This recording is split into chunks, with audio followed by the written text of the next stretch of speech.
പുണ്യമാസം എത്തിയതോടെ പഴങ്ങൾക്ക് വൻ ഡിമാൻഡ്. കടുത്ത വേനൽ ചൂടിൽ വ്രതമാസം എത്തിയത് പഴങ്ങളുടെ ആവശ്യകത ഇരട്ടിയാക്കിയിരിക്കുകയാണ്. പൈനാപ്പിളും തണ്ണിമത്തനും ആവശ്യം മുൻകൂട്ടി കണ്ട് വൻതോതിൽ ഉൽപ്പാദിപ്പിച്ചത് മൂലം വിപണിയിൽ ക്ഷാമമില്ല. ഇക്കുറി റമദാൻ മാസം വന്നെത്തിയിരിക്കുന്നത് വേനൽ ചൂടിന് നടുവിലാണ്. റമദാനിലെ ഏറ്റവും പ്രിയപ്പെട്ട വിഭവമായ പഴങ്ങൾക്ക് ഇക്കാരണത്താൽ തന്നെ വൻ ഡിമാൻഡുമാണ്. വിപണിയിൽ എല്ലാത്തരം പഴങ്ങളും വൻതോതിലാണ് വിറ്റുപോകുന്നത്. ഏറ്റവും കൂടുതലായി പ്രാദേശിക വിപണികളിലുള്ളത് തണ്ണിമത്തനും പൈനാപ്പിളുമാണ്. ഇരു പഴങ്ങളും നോമ്പുകാലം മുന്നിൽ കണ്ട് വിളയിച്ചെടുത്തവയുമാണ്. കേരളത്തിലെ തോട്ടങ്ങളിൽ നിന്ന് പൈനാപ്പിൾ അന്യ സംസ്ഥാനങ്ങളിലേക്കാണ് ഏറെയും കയറ്റി പോകുന്നത്. പ്രാദേശിക വിപണികളിലും ലഭ്യമാണ്. വേനൽ ചൂടിൽ വിളയുന്ന പൈനാപ്പിളിന് രുചിയും കൂടും. തണ്ണിമത്തനും വൻതോതിലാണ് എത്തിയിട്ടുള്ളത്. ഉൽപ്പാദനത്തിൽ വൻ വർധനയുണ്ടായത് മൂലം വിലയിൽ നേരിയ ഇടിവാണ് ഉണ്ടായിട്ടുള്ളത്. വാഴപ്പഴങ്ങളിൽ ഞാലിപ്പൂവിന് 60 രൂപ വരെ വില വർദ്ധിച്ചിട്ടുണ്ട്. ഏത്തപ്പഴത്തിന് 50 രൂപ വരെയാണ് ഇപ്പോൾ പരമാവധി വില. ആപ്പിൾ ആകട്ടെ ഗ്രേഡ് അനുസരിച്ച് വിലയിൽ വ്യത്യാസം രേഖപ്പെടുത്തും.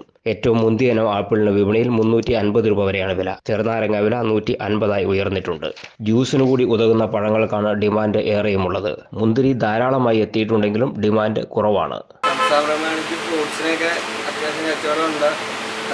ചൂടായതുകൊണ്ട് പിന്നെ തണ്ണിമത്തന് ചിലവുണ്ട്. ഓറഞ്ചൊക്കെ 80 രൂപ, മുന്തിരി 100, 150, തണ്ണിമത്തൻ 30 രൂപ കിലോ. തണ്ണിമത്തൻ 3-4 ഐറ്റം ഉണ്ട്. ഇത് മഞ്ഞ മത്തങ്ങയൊക്കെ വില വ്യത്യാസമുണ്ട്. ആപ്പിളൊക്കെ 200 തൊട്ട് മേളിലോട്ടുള്ള പല ഐറ്റം ഉണ്ട്. വിദേശി ആപ്പിള മൊത്തം. എന്റെ കാഴ്ചയ്ക്ക് ചില ബുദ്ധിമുട്ടുകൾ അനുഭവപ്പെടാൻ തുടങ്ങിയത് ഈയിടെയാ. ആദ്യം ടെൻഷനായി.